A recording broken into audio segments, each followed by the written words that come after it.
이 아침 주시는 말씀은 시편 142편입니다.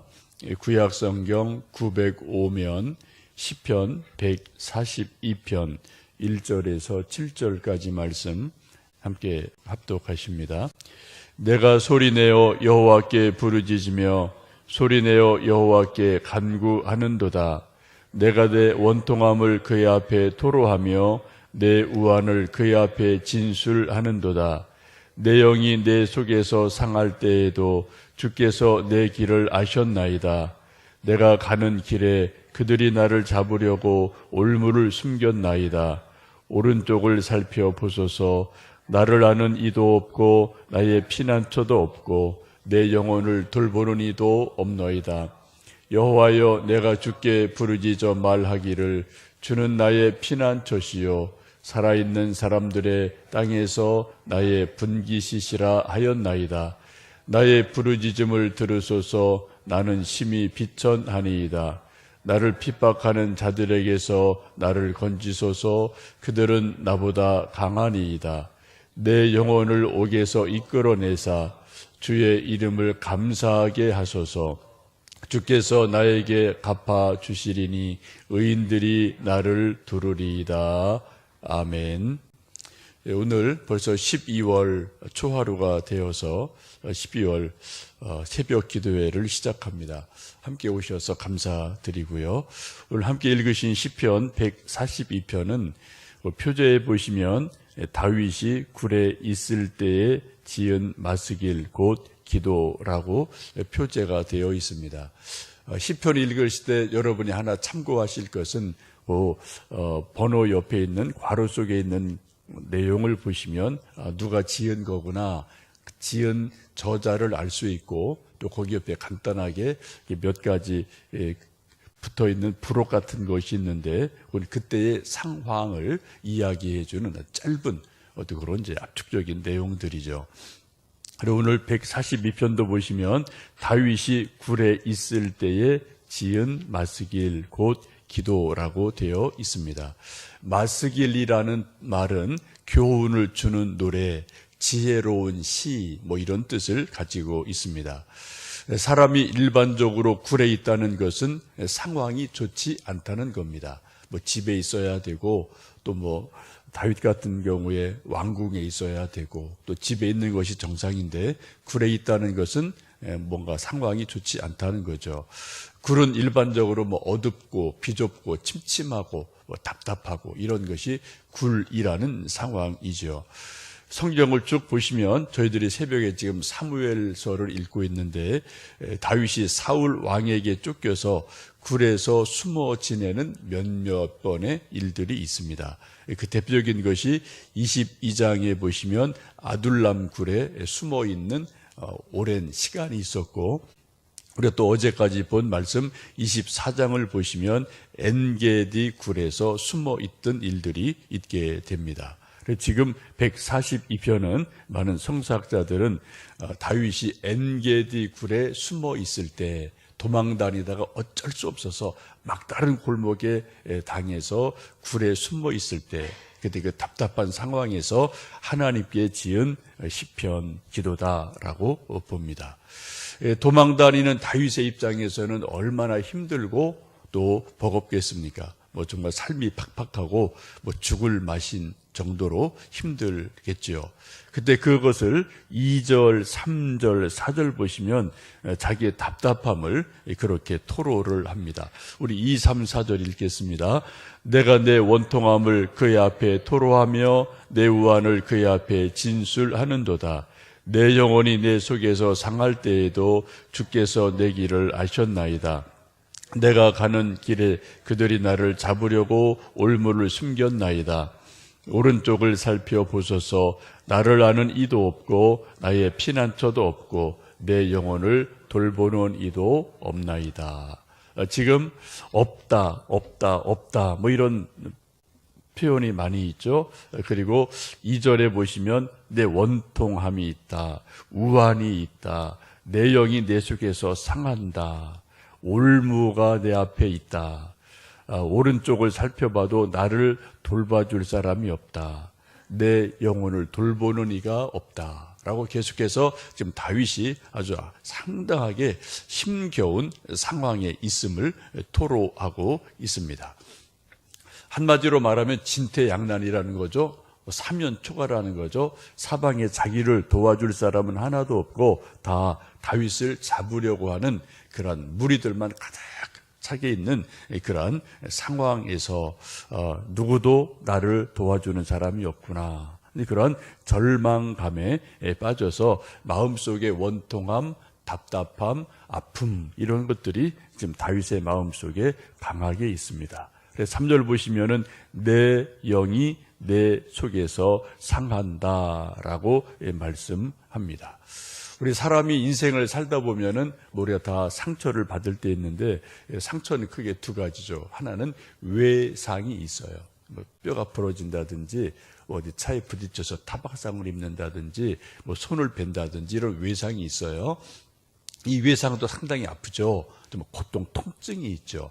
근데 이런 외상보다 더 아픈 것은 내상입니다. 속이 상하는 거예요. 마음이 상하는 거죠. 근데 마음이 상하는 것보다 더 깊은 아픔이 무엇인가요? 영이 상하는 거예요.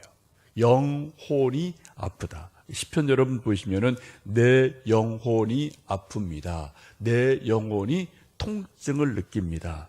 사절도 그런 말씀이 있죠. 내 영혼을 돌보는 이가 없습니다. 라고 지금 다윗이 어떤 외부적인 몸의 아픔이 아니라 영혼이 아프다라고 지금 자기의 내상 입은 것을 토로하며 아파하고 있습니다.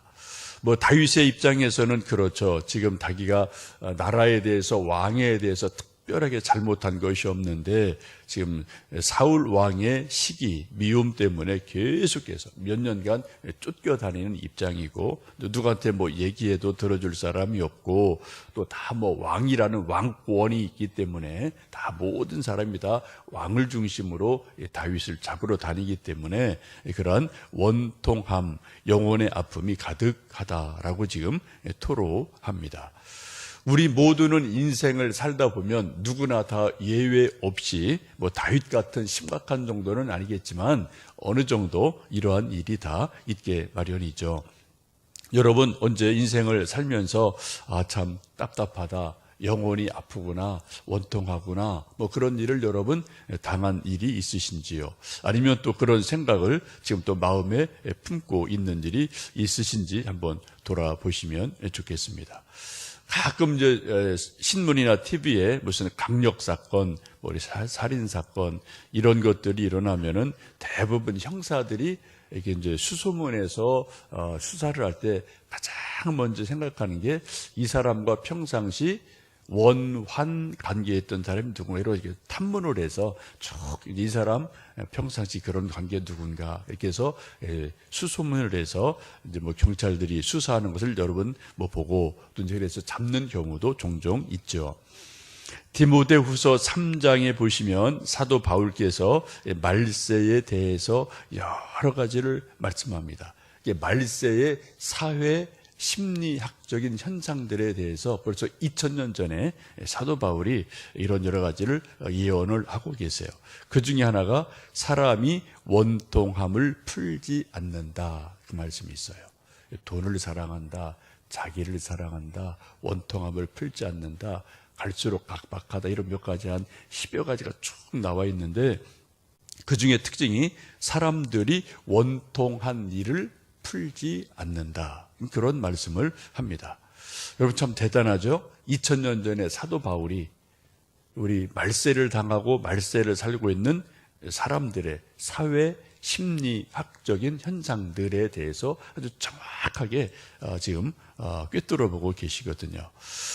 사람들은 원통함을 푸는 방법이 다 뭐 각자 방법이 있어요. 뭐 복수하는 방법이 있고 뭐 술로 푸는 방법이 있고 노래방 갈 수도 있고 여행 갈 수도 있고 뭐 바람 쐴 수도 있고 다 여러 가지 방법이 있죠. 근데 오늘 다윗은 1절, 2절 말씀 보시면 하나님 앞에 그것을 풀어냅니다. 1절, 2절 말씀 읽습니다. 내가 소리내어 여호와께 부르짖으며 소리내어 여호와께 간구하는도다. 내가 내 원통함을 그의 앞에 토로하며 내 우환을 그의 앞에 진술하는도다. 지금 다윗의 고백을 보시면 자기 속에 원통함이 가득 차 있는데 어떻게 한다고요? 소리를 내서 하나님께 부르짖는다. 그리고 여러분 기도할 때 가끔은 부르짖는 기도 필요합니다.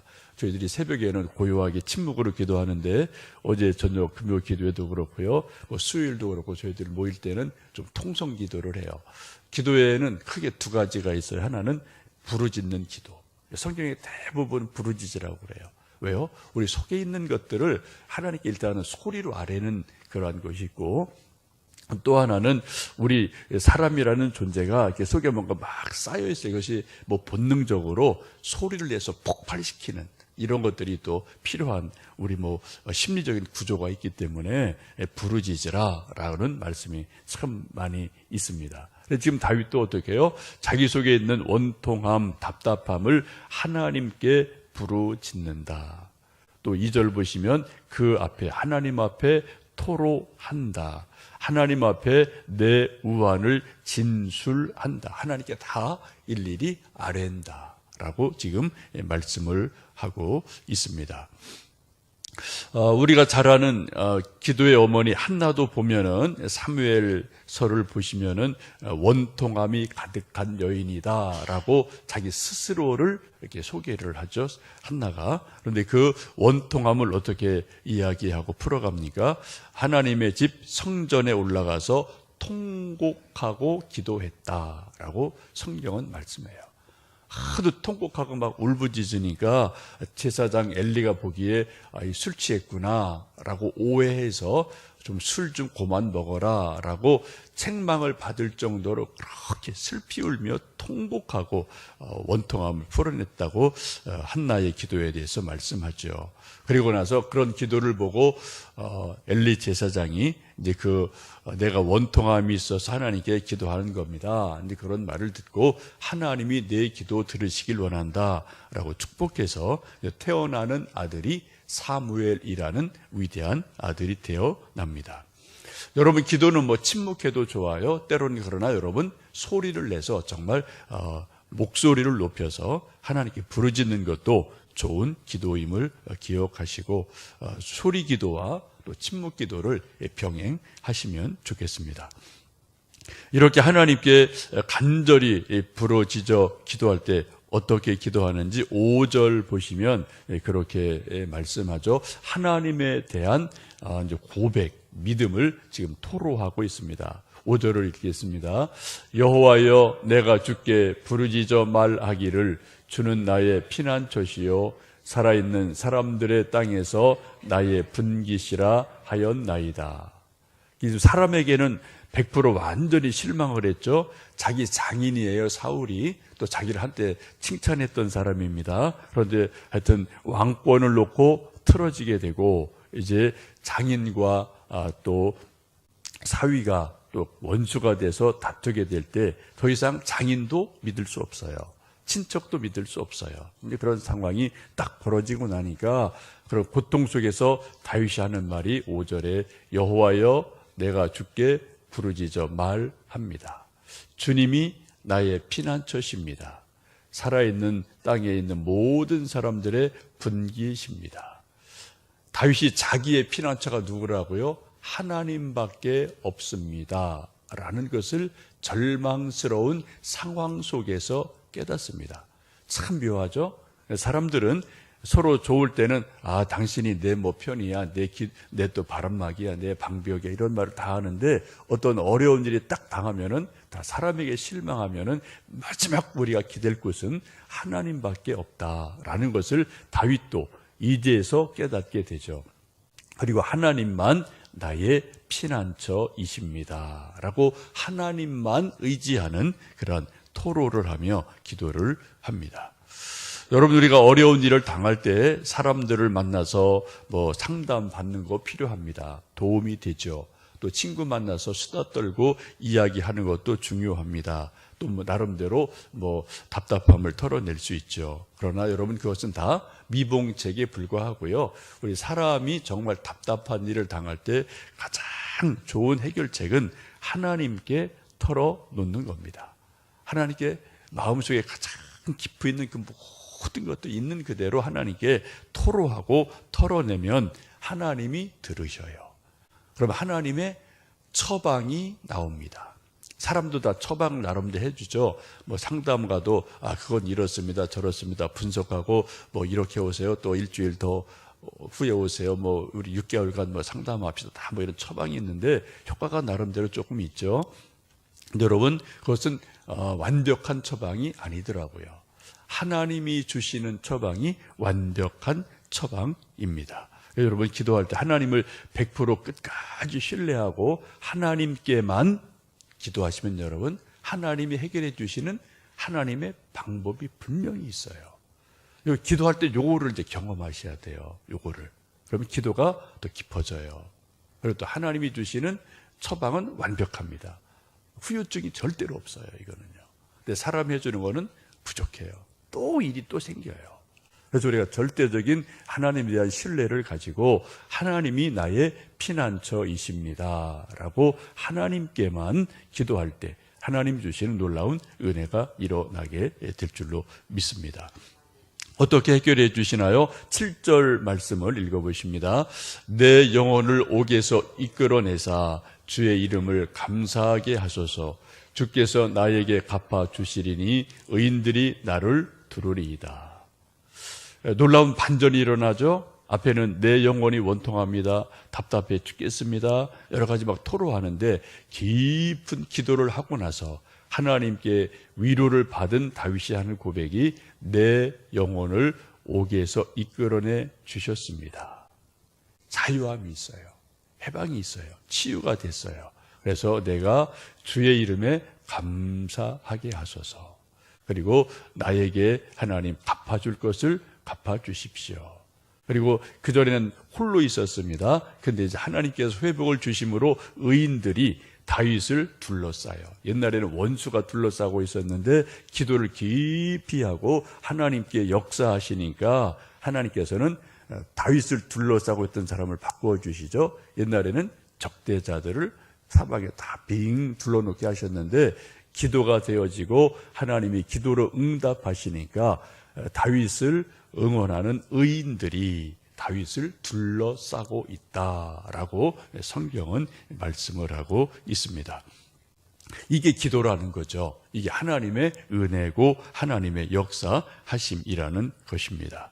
여러분, 오늘도 또 12월 이제 한 달, 이제 마지막 한 달 시작하시면서 뭐 감사한 일도 많고 또 답답한 일도 많고 또 남이 알지 못하는 또 뭐 억울한 일도 있을 수 있고 뭐 직장에서 세상에서 또 뭐 여기저기서 그런 일이 있을 수 있는데 여러분, 오늘 다윗의 이 깊은 기도를 다시 한번 기억하시고 오늘 또 낮 시간이든 오후 시간이든 이 말씀을 좀 몇 번 읽어보시고 묵상하시면서 다윗이 하나님께 어떠한 심정으로 기도했을까를 생각해 보시고 다윗의 믿음으로 다윗의 심정으로 기도하시는 가운데 끝에 있는 7절의 말씀처럼 하나님이 내 영혼을 옥에서 이끌어 내셨습니다. 그래서 하나님께 내가 감사합니다. 하나님이 나에게 주실 복을 내게 갚아주십시오. 또 의인들이 나를 둘러서 나에게 힘이 되게 주십시오. 그러한 기도, 또 그러한 간증, 그러한 응답이 있는 또 12월 한 달 되시기를 주님의 이름으로 축복합니다. 함께 기도하겠습니다.